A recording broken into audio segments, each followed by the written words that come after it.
Bonjour à tous, nous sommes heureux de vous accueillir pour notre nouvelle émission du quart d'heure de la médiation en présence du médiateur de l'assurance Arnaud Schneeweiss. Aujourd'hui, nous allons aborder un sujet relatif aux experts. Je vous propose tout de suite d'aborder le premier thème.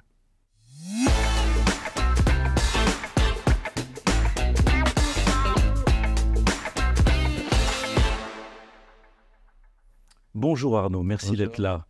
Alors, qu'est-ce qu'un expert et quel est son rôle, Arnaud ? Alors, quand le sinistre est considéré par l'assureur significatif, et chaque assureur a ses critères pour déterminer ce qu'il estime être un sinistre significatif, il va envoyer un expert pour comprendre les causes des dommages, pour savoir si ça fait partie de la garantie prévue au contrat ou non, et pour évaluer le montant des dommages. Alors, en assurance de personnes, cet expert, ça sera un médecin expert qui va examiner la personne, notamment pour savoir si la garantie invalidité doit être délivrée. Et puis, en assurance de dommages, ça sera un expert automobile pour regarder les dommages au véhicule ou un expert en bâtiment. Alors, très bien, merci, mais comment ça fonctionne exactement ? Je suis un assuré, qu'est-ce que je dois faire ? Alors, vous déclarez votre sinistre à l'assureur. Donc, lui, s'il a le sentiment que c'est un montant significatif qui dépasse quelques centaines d'euros, il va missionner un expert choisi par lui. Donc, c'est une facilité pour l'assureur.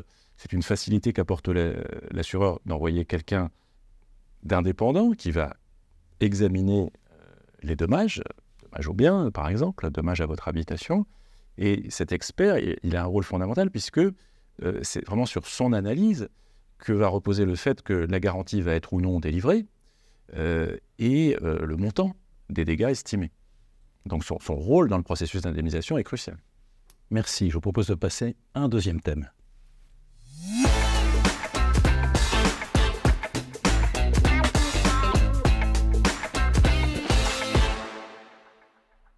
Alors Arnaud, la procédure d'expertise prévue au contrat et l'application de ses conclusions. On a bien noté que ce rapport de l'expert est primordial dans la décision d'indemnisation, mais comment cette procédure est-elle encadrée ?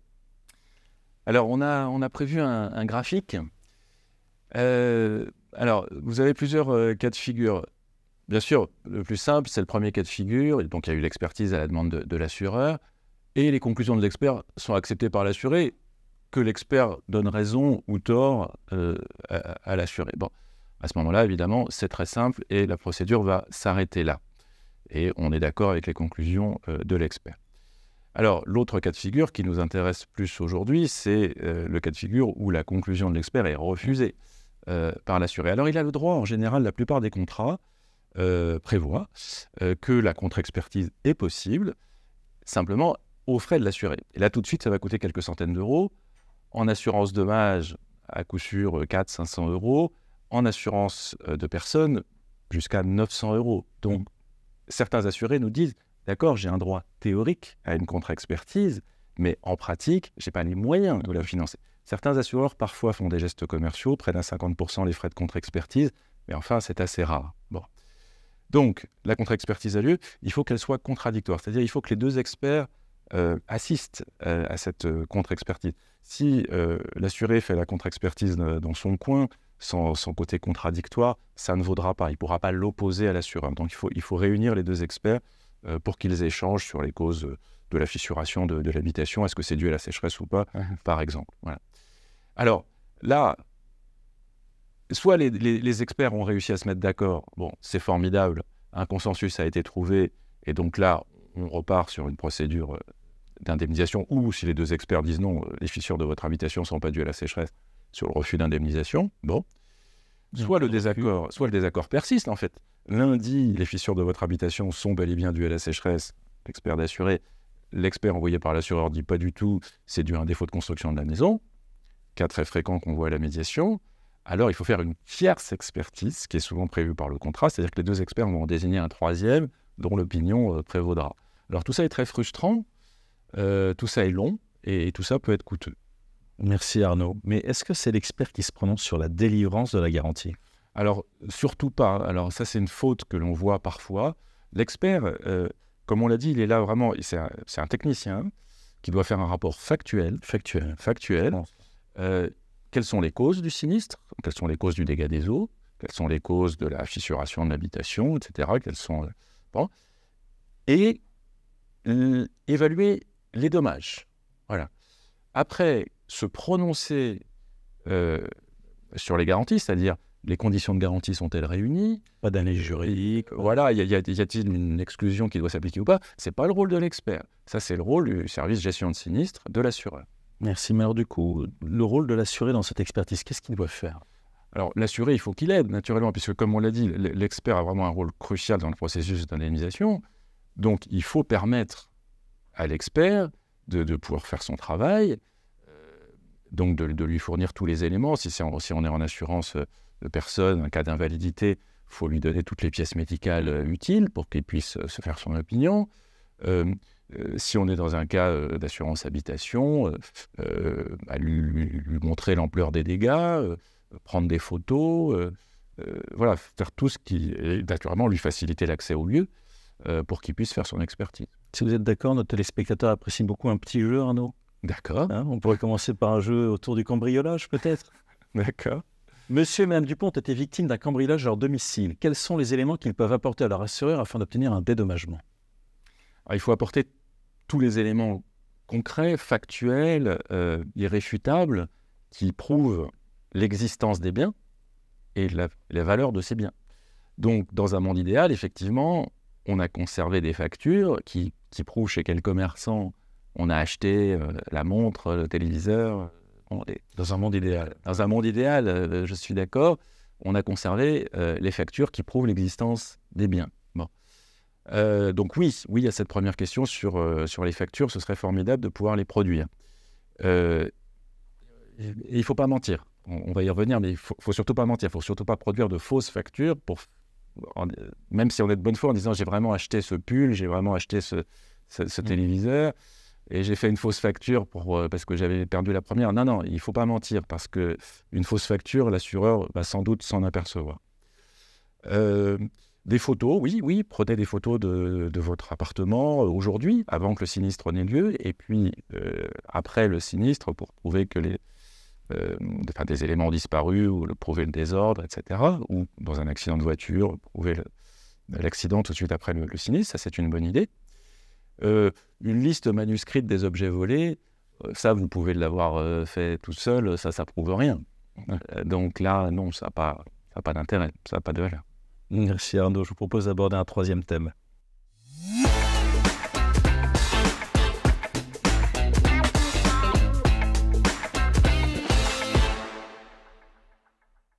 Merci pour toutes ces précisions, Arnaud. Alors, on a évidemment lu votre rapport annuel avec beaucoup d'attention et je trouve surprenant, vous évoquez une défiance des assurés envers les experts. Pourquoi? Oui, il y a plusieurs motifs. L'expert, c'est le visage envoyé par l'assureur. Pour l'assuré, faire la différence entre l'expert indépendant et l'assureur n'est pas complètement évident. Pour lui, il est le représentant de l'assureur. Alors, premier motif qu'on peut citer, les délais d'intervention. On me rapporte que fréquemment en assurance de personnes, on peut attendre 6-8 mois pour voir le médecin expert. Alors, si vous êtes dans une situation personnelle très difficile, douloureuse, délicate, voilà, pour savoir si la garantie invalidité peut jouer ou pas, c'est un délai qui peut apparaître, qui est excessif. En assurance habitation, vous attendez le passage de l'expert et vous ne savez pas quand. Alors, notamment après une catastrophe naturelle, il va y avoir une pénurie d'experts. Quand est-ce que va passer l'expert? Il peut passer 4-6 mois après les dégâts causés à l'habitation. Et là, on ne vous dit pas qu'il va passer dans 4 mois. On vous dit un expert a été missionné, mais dans combien de temps va-t-il passer? Alors, il y a une erreur qu'il ne faut pas faire, c'est si l'assuré a procédé à des réparations sans en avertir l'assureur, et l'expert finit par passer, et l'expert il dit moi tout est neuf, tout a été réparé, vous avez réparé la porte, vous avez réparé la fenêtre, je vois que tout est impeccable, tout est sec, je ne constate rien. Vous avez beaucoup de cadres sur la médiation? Ah oui, non mais c'est fréquent, c'est fréquent et l'assuré de bonne foi dit mais écoutez, moi, j'allais pas rester. Voilà, j'allais pas rester dans cette situation avec le dégât des eaux. Enfin, c'était affreux. Je pouvais pas vivre dans la maison telle qu'elle était là. Il fallait bien que je change la porte d'entrée. Il fallait bien que je change la fenêtre. Je savais pas quand est-ce que l'expert allait passer. J'ai fait les travaux de réparation. Alors, bien sûr, prenons des photos, comme on l'a dit tout à l'heure, mais parfois les photos sont pas très conclusives. Et l'expert, il dit, moi, je passe. Je pouvais pas passer plus tôt. Je constate que tout est impeccable, je n'ai donc rien à déclarer, et l'assureur dit, j'ai vu le rapport de l'expert, je n'indemnise rien. L'assuré n'a aucun recours, il ne peut rien faire. Non, enfin, sauf à faire la contre-expertise qu'on a mentionnée, mais bon, le contre-expert risque de dire, il n'y a pas grand-chose à constater. Donc, si vous devez faire des travaux d'urgence, prévenez l'assureur que vous êtes dans une situation où vous ne pouvez pas attendre le passage de l'expert, prenez des photos et à ce moment-là, faites les travaux de réparation en gardant les factures des artisans qui font les travaux de réparation. Alors, on se demande quand même comment font les assureurs. Ça fait beaucoup de besoins en termes de richesse humaine, d'expertise, avec des spécialités. Ils doivent tous être compétents. Il faut un nombre significatif sur le territoire national. Comment font-ils? Alors, ce n'est pas totalement dans la main des assureurs, puisque ces sociétés d'expertise sont indépendantes des assureurs. Et je crois aujourd'hui, il y a un constat qu'il y a une pénurie d'experts, que ce soit des médecins experts, il faut une formation spécifique pour devenir médecin expert, ou que ce soit expert auto, expert habitation. Pourtant, je pense qu'il faudrait progresser sur l'encadrement des délais pour donner aussi confiance aux assurés. Un expert devrait être désigné dans les 15 jours, c'est une proposition que je fais dans cadre de la publication du rapport annuel, et puis pour moi, il devrait passer dans les 3 mois. Voilà. Et puis par ailleurs, il faudrait ensuite, dans un délai raisonnable, transmettre le rapport de l'expert. Donc là, c'est un autre sujet qui est la question de la transparence, où souvent le rapport de l'expert n'est pas communiqué aux assurés, ce qui entretient leur défiance. Parce que même si le rapport de l'expert il va être très technique, un rapport médical, et bon, va s'exprimer en termes médicaux, le rapport de l'expert en bâtiment va utiliser des termes techniques. Mais si on ne transmet pas le rapport de l'expert, alors que la profession s'y est engagée en 2005 dans le cadre du comité consultatif du secteur financier, ça crée de la défiance. L'assuré dit, mais pourquoi on ne m'a pas transmis le rapport de l'expert? On me dissimule quelque chose. Alors qu'en fait, quand il le reçoit, le rapport il est objectif. Il dit, votre taux d'invalidité est de 40%, il fallait 66 pour obtenir la garantie invalidité. Voilà. Mais là, votre proposition a été bien accueillie sur l'obligation d'intervention dans les 15 jours. Est-ce que vous nous annoncez un scoop? Il y a une évolution réglementaire? Non, c'est une proposition que je fais parce que je vois bien la difficulté que cela crée et la défiance et donc les difficultés qu'on a évoquées que ça crée pour les assurés. Et donc, je pense qu'il serait très raisonnable de dire que la procédure d'envoi de l'expert et de travail de l'expert devrait être encadrée. Et donc, je dis 15 jours pour missionner un expert et 3 mois pour qu'il passe. Alors, vous l'avez un peu abordé tout à l'heure, le problème de transparence du rapport. On l'a noté dans votre rapport, mais là, je parle du rapport d'expert. Oui. Vous pouvez nous en dire plus sur cette problématique de transparence? Qu'est-ce que vous recommandez? Comment vous voyez les choses? Il faut transmettre le rapport que fait l'expert à l'assureur.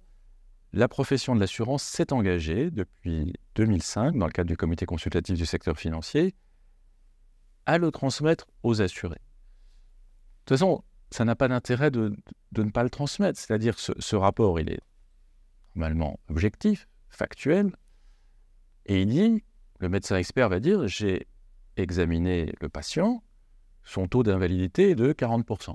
Lui, il se contente de dire ça. C'est son opinion.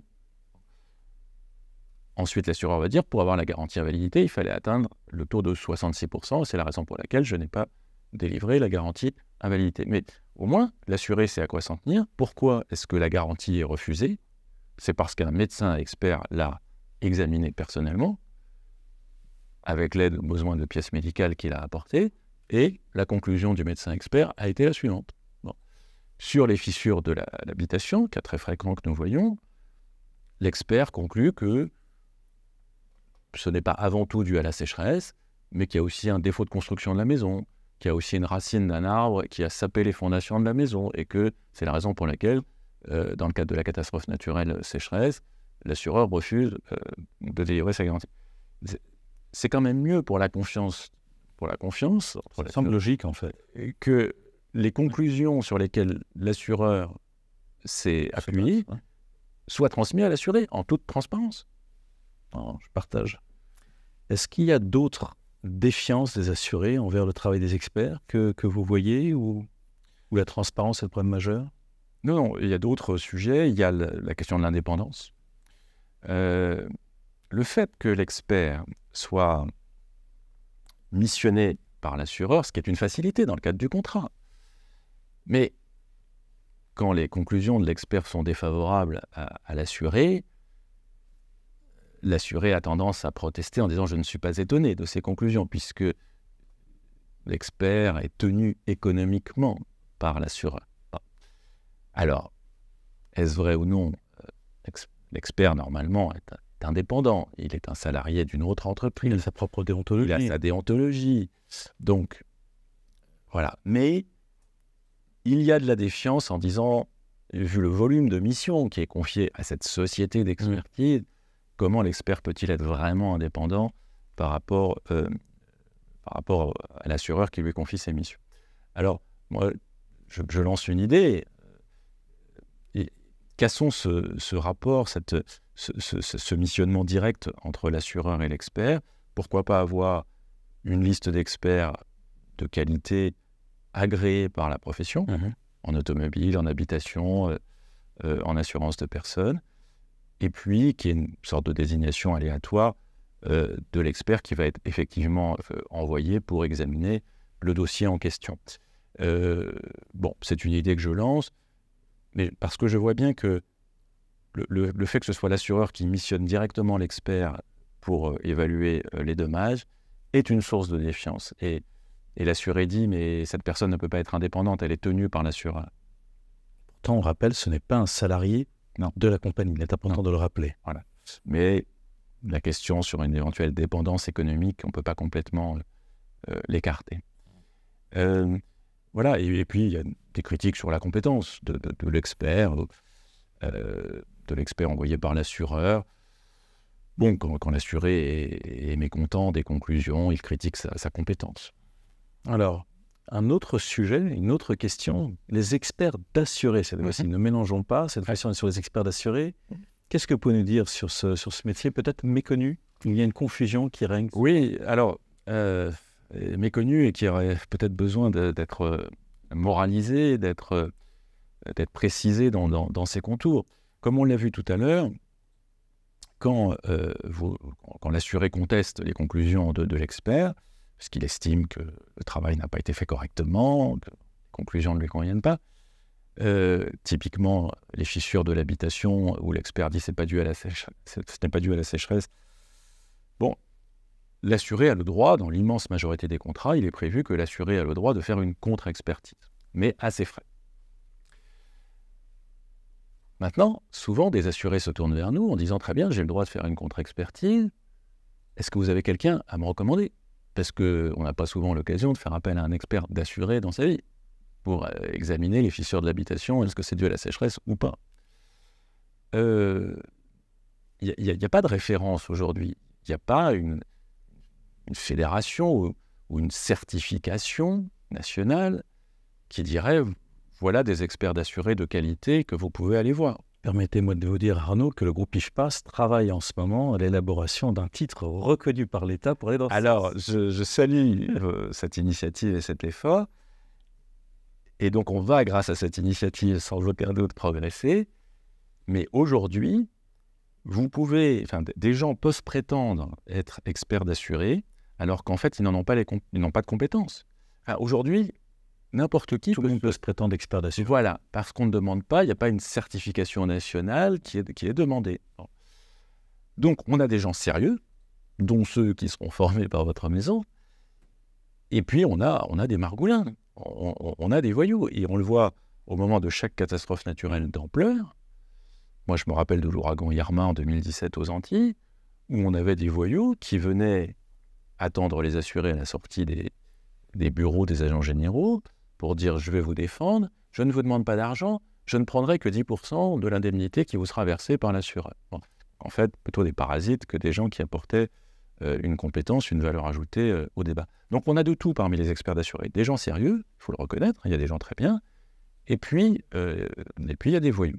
Alors je pense qu'il faut essayer de moraliser cette profession. Mais la profession est en train, me semble-t-il, de réfléchir à tout cela. Certains se sont réunis et je suis persuadé que ça va évoluer dans l'intérêt de tous.